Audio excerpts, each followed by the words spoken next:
Two expressions ఉన్నప్పుడు arithmetic operations ఎలా solve చేయాలో చూద్దాం. First one addition. క్వశ్చన్ చదువుకుందాం. Add 3x + 4 and 5x + 2. Addition కాబట్టి ప్లస్ని ప్లేస్ చేసుకున్న తర్వాత మాత్రమే ఆ రెండు ఎక్స్ప్రెషన్స్ని నోట్ డౌన్ చేసుకోవాలి. నోట్ డౌన్ చేసుకున్న తర్వాత టర్మ్స్ ఏవేవైతే ఉన్నాయో ఆ టర్మ్స్ని ఒకవైపు, కాన్స్టెంట్స్ని ఒకవైపు రాసుకున్న తర్వాత అర్థమెటిక్ ఆపరేషన్ని పర్ఫామ్ చేయాలి. And second one is subtraction. Subtract 2x + 5 from 6x + 9.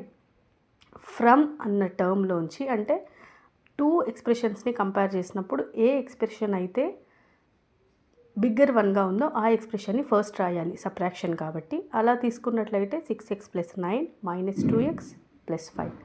So X terms అన్నిటినీ ఒకవైపు, కాన్స్టెంట్స్ అన్నిటినీ ఒకవైపు తీసుకున్న తర్వాత మాత్రమే ఆ అర్థమెటిక్ ఆపరేషన్ని పర్ఫామ్ చేయాలి. Third one multiply. Multiply 3/2x + 5.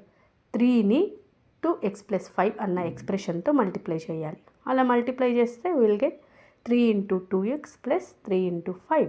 It's clearly 6x + 15. ఈ అర్థమెటిక్ ఆపరేషన్స్ని ఫస్ట్ టర్మ్స్ని నీట్గా ప్లేస్ చేసుకున్న తర్వాత ఆ అర్థమెటిక్ ఆపరేషన్స్ని పర్ఫామ్ చేస్తే we will get the right answer.